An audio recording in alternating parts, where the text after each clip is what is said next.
राघवेंद्र जी,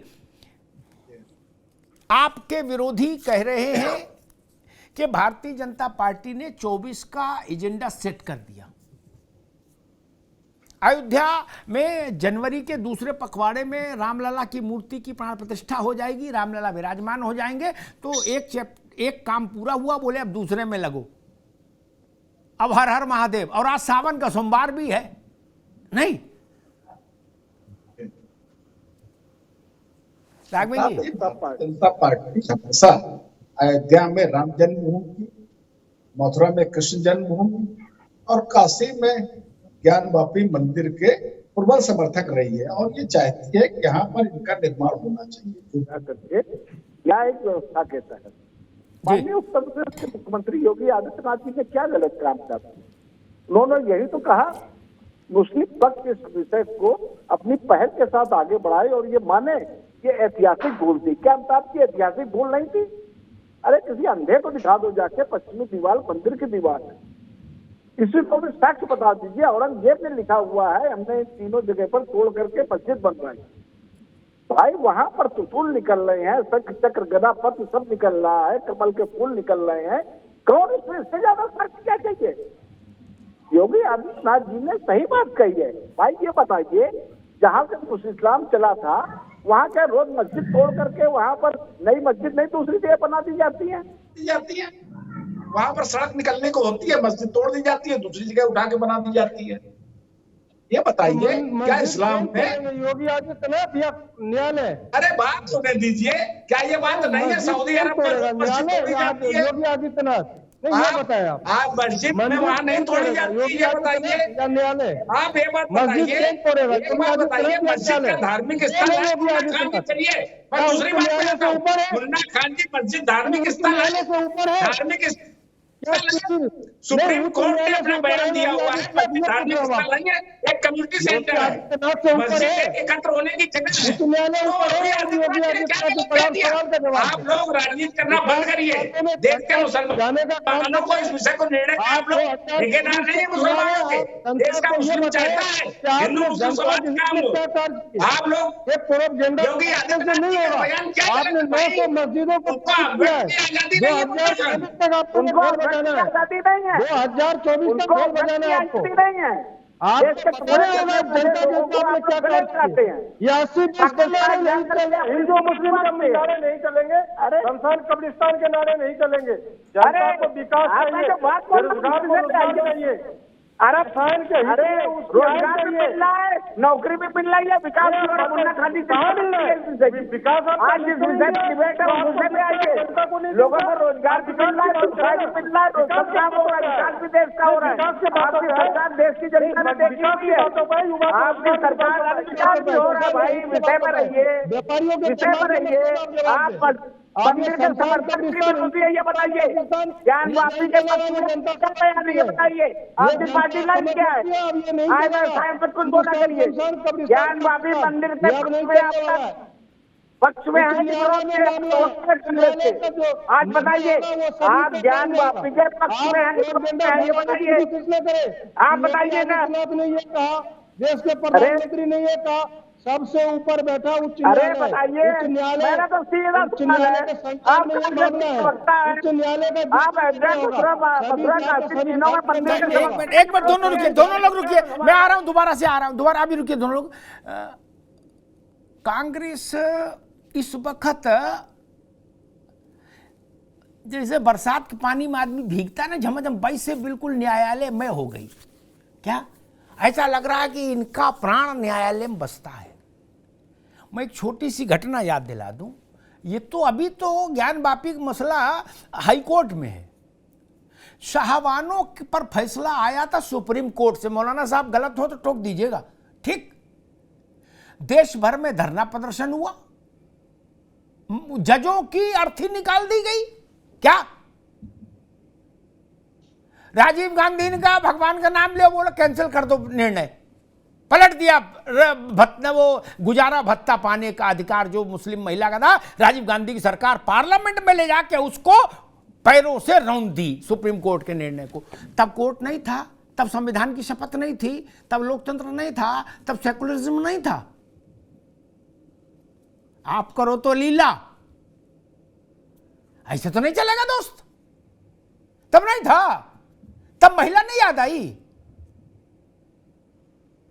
और वो गलत बात कह दी थी। उनने शरीयत में तो हस्तक्षेप किया नहीं था मौलाना साहब, नहीं किया था ना। उनने ये कहा था ये बुजुर्ग महिला है, गरीब महिला है, इसके रोटी का बंदोबस्त नहीं है, हम आदेश देते हैं कि रोटी का बंदोबस्त हो जाए। इतना ही कहा था ना। काहे को पूरे देश में हंगामा मच गया, काहे को राजीव गांधी शरणागत हो गए। राजीव गांधी करें तो सेकुलरिज्म और योगी बोले तो पाप। ये दोहरा मानदंड नहीं चलेगा ना, ये नहीं चलेगा। वो संविधान की भावना के अनुकूल था। देश की आधी आबादी के साथ न्याय था क्या? कांग्रेस किस आधार पर बोलेगी? मौलाना साहब, वही मसला, आप करो तो लीला। कैसे चलेगा ये? नहीं चल सकता। जब बात 400 साल की उठेगी, राजनीतिक पार्टियों को छोड़िए, वो तो झाऊ झाऊ करते रहेंगे क्या, लेकिन विद्वानों को तो सोचना होगा। 400 साल की बात उठेगी तो ये वो मुल्क है जो 5000 साल की जागृत सभ्यता है। 500 साल, उसमें हम 400 करें, 500 घटा दो तो भी 450 साल, 4500 साल बचे। नहीं, उनका भी तो कुछ हिसाब किताब होगा, फिर नहीं होगा। मौलाना साहब, ये ऐसा है कि अमिताभ जी, आप तो माशाल्लाह के और विद्वान हैं, दानिश्वर हैं। मैं अपनी बात कह के, मेरा टाइम हो रहा है, मैं नमाज भी पढ़ाता हूँ, मुझे जाना है जी। तो सुन लीजिए। वो कत्ल भी करते हैं, चर्चा नहीं होता, हम आह भी करते हैं तो हो जाते हैं बदनाम। जहां कांग्रेस में शाबानो केस का आपने जिक्र किया, वो आपने बिल्कुल बात आपने दुरुस्त कही। उसमें अपोजिशन के लोगों ने मुसलमानों को भड़काया और गलतफहमी मुसलमानों के दरमियान पैदा की, जबकि सुप्रीम कोर्ट का फैसला बिल्कुल दुरुस्त था। गुजारा भत्ते के लिए सुप्रीम कोर्ट ने कहा था, आरिफ मोहम्मद खान साहब जो आजकल केरला के गवर्नर हैं और बड़े इस्लामिक स्कॉलर हैं, बहुत दानिश्वर हैं, बड़ी लिखी शख्सियत है, उन्होंने इसी बात को लेकर के पार्लियामेंट में स्पीच भी दी थी और उन्होंने जो कुछ कहा था पार्लियामेंट में, वो भी उन्होंने बहुत अच्छी बात कही थी और कहीं भी दूर दूर तक शरीयत में मुदाखलत नहीं थी। मगर उस दरमियान मुस्लिम लीग में गुलाम महमूद बनात वाला, इब्राहिम सेठ, सलमान सेठ, ये सैयद शहाबुद्दीन, ये लोग मेंबरान पार्लियामेंट हुआ करते थे। इन्होंने एक एंटी मैसेज चलाया पब्लिक के दरमियान और मुसलमानों को गुमराह कर दिया, गलत फहमी में मुब्तला कर दिया और हकीकत हाल से वाकिफ नहीं कराया। इस वजह से फिर बाद में आरिफ मोहम्मद खान साहब ने इस्तीफा भी दे दिया था, कांग्रेस से अलग भी हो गए थे, बावजूद है कि वो राजीव गांधी के दोस्त हुआ करते थे। मगर गलत फहमी का कोई इलाज नहीं। अगर कोई आवाम के दरमियान कुछ गलत फहमियाँ फैला दे, जैसे आप समझ लिए, देखिए भगदड़ कहीं बच जाती है तो वो अफवाहों की बुनियादों का अमल दखल इसमें ज्यादा होता है, हकीकत हाल बहुत कम होती है। एक मरतबा आप ही ने अपने डिबेट में कहा था कि कौवा कान ले गया, तो सब लोग दौड़ पड़े कौवा कान ले गया, मगर किसी ने ये हाथ लगा के नहीं देखा कान में कि कान मौजूद है या नहीं है, वाकई कौवा ले गया या नहीं ले गया। तो कुछ चीजें ऐसी हो जाती हैं और बल्कि इसको समझना चाहिए और समझने की जरूरत है। तकाजे और हालात बहुत बदल चुके हैं। शहाबुद्दीन साहब, आप जाएं उससे पहले मैं सिर्फ एक बात कहूंगा, ये भी तारीख में दर्ज है, ये हमारी आपकी मर्जी से ना हटेगी ना इसमें कोई तब्दीली हो सकती है। मुन्ना खान साहब के लिए भी उपयोगी होगी बात।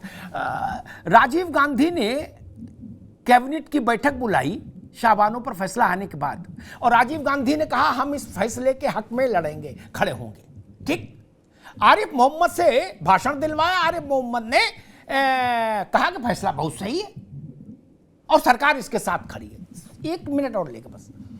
उसके बाद रात में राजीव गांधी से कुछ मुस्लिम नेता कम धर्मगुरु, ठीक, मैं नाम नहीं लूंगा, उसमें कुछ तो हैं भी नहीं, ठीक, वो लोग राजीव गांधी से मिले। अगले दिन सुबह राजीव गांधी ने कहा हम इस फैसले के खिलाफ खड़े होंगे। आरिफ मोहम्मद ने कहा अभी तो हमने पिछले दिन में इस फैसले के पक्ष में बोला, अब खिलाफ बोले नहीं तुम ही बोलोगे। उन्हें ना जी हम नहीं बोल सकते, ये तो बहुत ही बेइज्जती हो जाएगी। बोले आप रात भर में हाँ ऐसे ही करना होगा। उन्होंने कहा हमको माफ करो, हम इस्तीफा दे रहे भाई, हमारी जान छोड़ो, आपकी मर्जी, चाहे जो करो। ये स्थिति हुई थी। और अगर हुकूमत हिंदुस्तान का प्रधानमंत्री 4 लोग उससे मिलने आ जाए रात में और वो रात भर में अपनी पूरी पोजीशन का 360 डिग्री पर घुमा ले, तो उस प्रधानमंत्री के लिए फिर क्या कहेंगे? बनात वाला ने क्या कहा, छोड़ो। असदुद्दीन ओवैसी के पिताजी ने क्या कहा, छोड़ो। वो थे उस वक्त मेंबर। शहाबुद्दीन ने क्या कहा, छोड़ो। आप तो हुकूमत हिंदुस्तान के प्रधानमंत्री थे शहाबुद्दीन साहब, और आपने एक दिन पहले उसी लोकसभा में उस निर्णय के पक्ष में वकालत की थी आरिफ मोहम्मद खान ने। मैंने पूछा था आरिफ मोहम्मद, उन्होंने कहा भाईजान बताइए कोई तरीका है, सोमवार को हम करें अच्छा, मंगल को कहें खराब, बोले ऐसे कैसे कह सकते हैं? ये मसला था। मुझे लगता है वो एक टर्निंग पॉइंट था देश में, राजनीति के स्तर में गिरावट का एक वो टर्निंग पॉइंट था।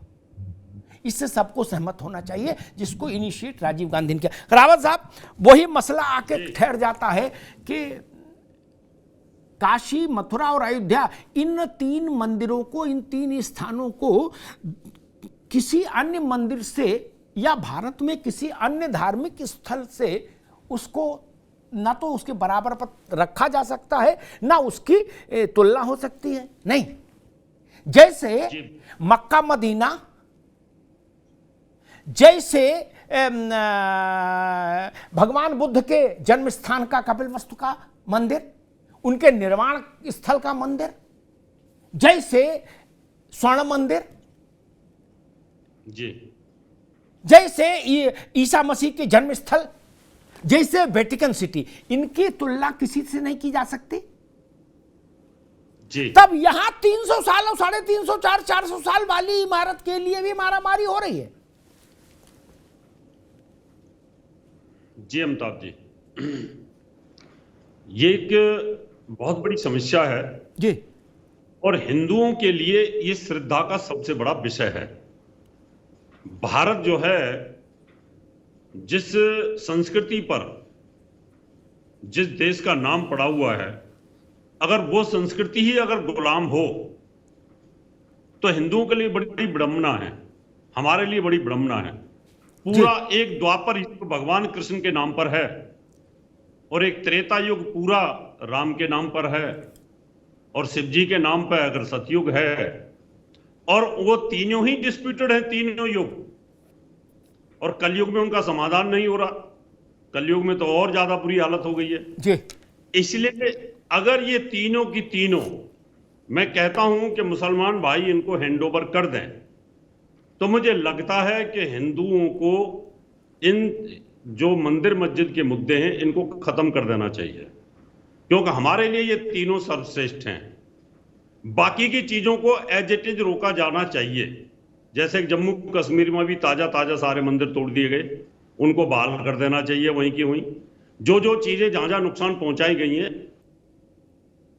जी, तो मंदिर की मामला हो चाहे मस्जिद का मामला हो,